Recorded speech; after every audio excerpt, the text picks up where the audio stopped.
Obi Igbo mmanụ daalụnị. Asị m nke onye chili nyazelu. Abụ m Nwada Gloria Kenewuno, onye mgbasa ozi n'ime ogbe. Unu maka isi eme ya n'ime ogbe. Ime ogbe ebe ọ na-akpọtụ. Anyị na-akwado asụsụ Igbo n'ime ogbe. Anyị na-akwado omenala Igbo n'ime ogbe. Anyị na-akwado njirimara asụsụ Igbo n'ime ogbe.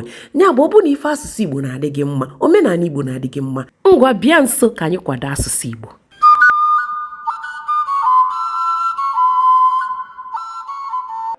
Ndị ọma na-ege m ntị, bịanụ ka anyị gaa afịa Ugbolu.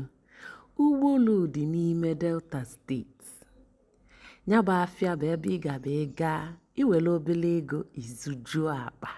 Unu maka obodo anyị dị. Anyị wee sị ka anyị gaa n'ebe anyị ga-azụta ihe n'ọnụ ala. N'afịa ị ga-afụ ihe dị iche iche.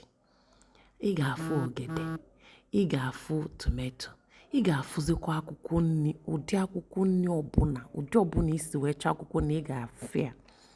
Ị ga-afụzikwa ji ochie maka na ịma na ji ọfọ apụtago.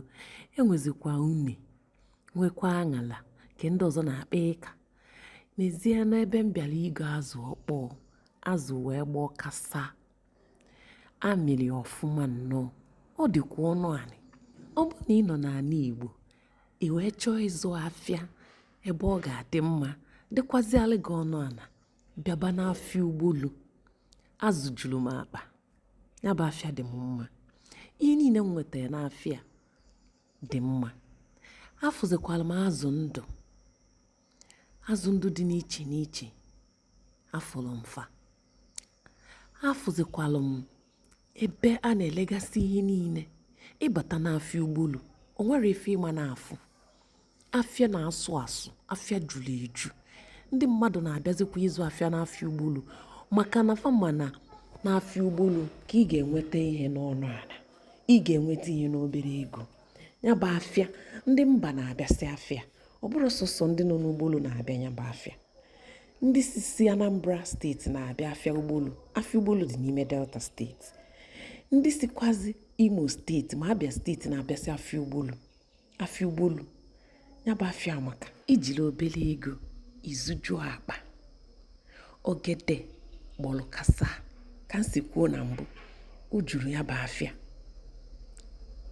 Ma ihe olili niile ọbụla ọ dị n'ime ya bụ afịa. Afịa Ugbolu. My Desire brand na-akwado ime ogbe ọkacha mma na perfume. Afụzikwala m ube nke ndị oyibo na-akpọ African pear or butter pear. Ube Igbo ọ na-adị m mma rinne n'arụ. Ewe m fịa ebe ọ dị ọnụ ala. Rikwuo nne. Nwesị ka nzụlụ n'ube ka mmeghalị ọnụ. Ube niile a zụtara, ndị ụlọ m ga-atọ ya esi gosi ụnụ. Ọ bụrụ sọsọ n'aka onye a ka nzụrụ ube. Azụrụ m ube n'ebe ịtọ.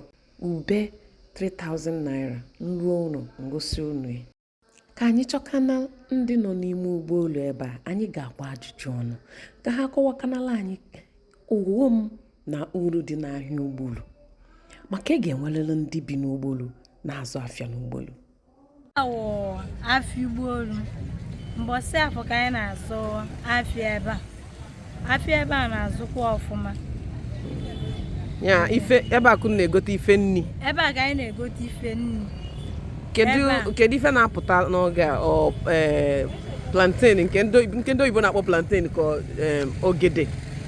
Plantain ihe na-apụta ugbu a ogede. Plantain. Ọ pụta tụwago ugbu a than before. Ugbu a before galara ọnụ but ugbu a less go. Ọka kwanụ. Ọka na-apụta kịta. Ọka na-apụtakwa. But ọka na-alazikwa ala. O dependiri otu onye ji wee ndị kọrọ late, wekwe ndị mere ya anụ. Ndị kọrọ early. So ndị kọrọ early nke ha na-ana ndị kọkwanụ late ọ nke ahịa na-apụtazi ugbu a. So ngwa daalụ nne. Arọ one ka ibigolu n'Ugbolu? Ọkwa arọ 5.